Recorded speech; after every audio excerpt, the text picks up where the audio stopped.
Bonjour à toutes et à tous. Aujourd'hui, je vais vous parler d'une maladie auto-immune, invalidante, progressive et qui est extrêmement difficile à vivre pour ceux et celles qui en souffrent et également pour leur entourage qui les voit s'affaiblir. En tout cas, sachez qu'il n'y a que 50% des personnes qui finissent avec une sclérose en plaques, donc en fauteuil roulant. Les autres arrivent à vivre pratiquement jusqu'à 70-75 ans assez bien grâce aux médicaments, voilà. Mais surtout parce qu'elles ont beaucoup de courage, voilà, et qu'elles savent vivre au jour le jour et prendre le bon qu'il y a, que la vie nous apporte, et puis surtout faire face chaque jour avec beaucoup de courage et d'humilité face aux difficultés de la maladie et face aux douleurs. Voilà. Donc, il y a quand même des plantes qui peuvent agir, des comportements à avoir pour améliorer donc les symptômes, pour les soulager, pour avoir un meilleur moral, pour avoir un corps en meilleure mobilité. Donc, je vais vous parler de tout cela.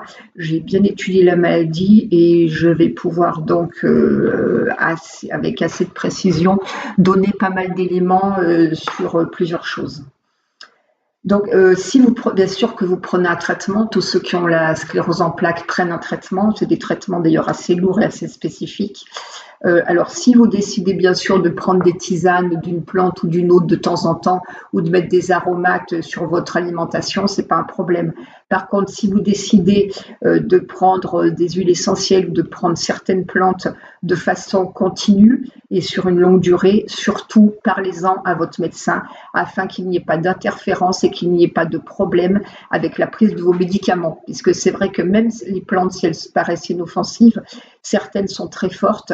Même si j'ai choisi des plantes qui n'ont pas d'incidence avec des médicaments et qui n'ont pas d'interférence, malgré tout, parlez-en à votre médecin. J'ai pris les plus douces, j'ai fait vraiment attention à mes choix, voilà, et c'est des plantes que je connais bien. Donc, n'hésitez pas en tout cas à en parler à un professionnel de santé qui saura vous orienter et vous dire si vous pouvez à long terme prendre telle ou telle de ces plantes. Voilà.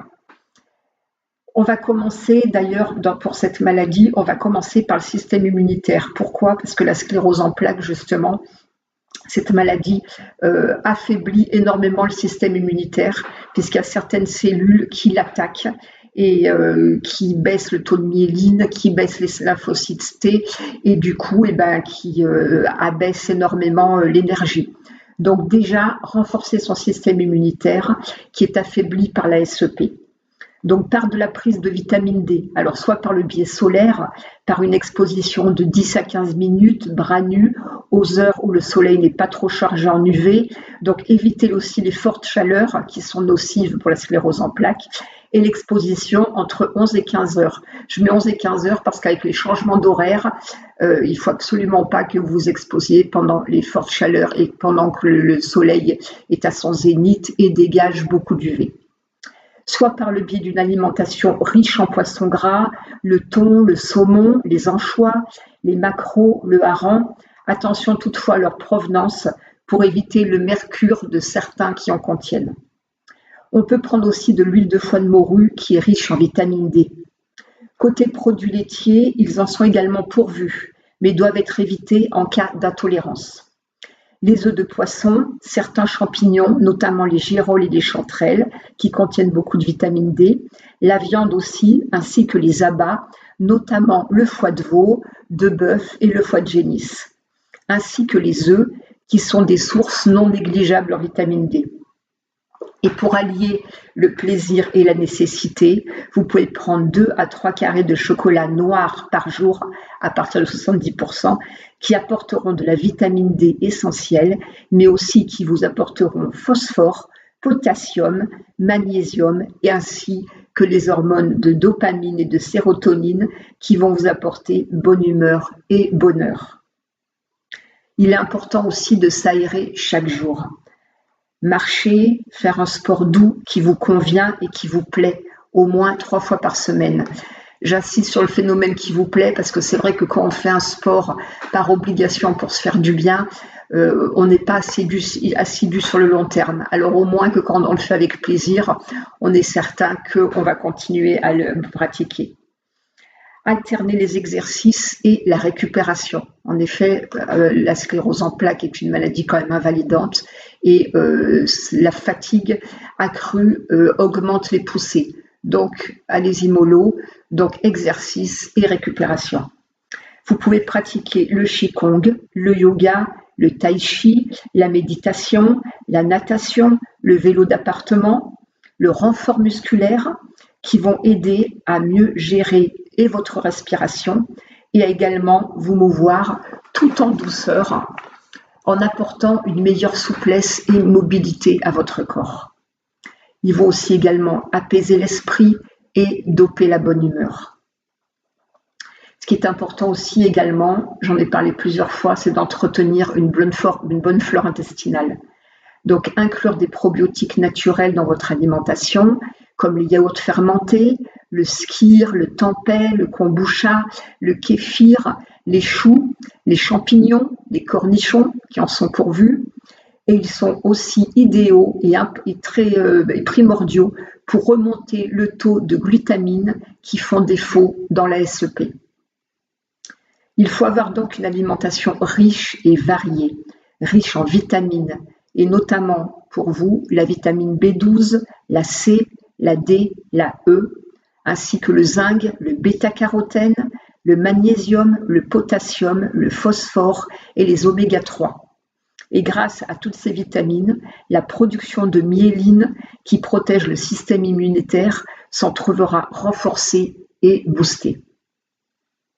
Optez pour les légumes verts, les légumes à feuilles, les choux, les épinards, l'oseille, les brocolis, les avocats, les haricots blancs et rouges, les pois chiches, les lentilles, ces légumineuses peu caloriques, gorgées de bienfaits.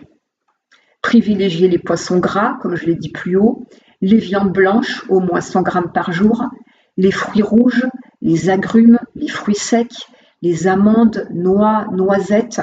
Donc pour les amandes, noix et noisettes, comptez 4 à 5 par jour maximum. Les pistaches également. Vous pouvez parsemer vos plats de levure de bière, de germes de blé, de graines, comme les graines de lin, les graines de sésame, les graines de chia, les graines de tournesol. Utilisez l'ail pour ses effets neuroprotecteurs, l'oignon pour son action antioxydante et son action positive pour le système immunitaire, le gingembre, la coriandre, le curcuma, le giroflier, le curry, le cumin, le piment rouge, le poivre noir, l'origan, qui sont des aromates particulièrement intéressants puisqu'ils ont des vertus antivirales, antibactériennes et anti-inflammatoires. Ils rehausseront vos plats tout en vous protégeant et en vous soulageant. Côté boisson, boire du thé vert pour ses vertus antioxydantes, du cacao car il est antioxydant et anti-inflammatoire naturel, ainsi que des tisanes au miel avec en alternance ces plantes, donc gingembre citron, reine des prés, bourgeon de cassis qui est un mimétique de la cortisone, donc il va vous soulager de vos douleurs, le saule blanc également qui est un mimétique de l'aspirine qui vous soulagera aussi. Vous pouvez prendre du thé au jasmin, à la rose et également de la camomille.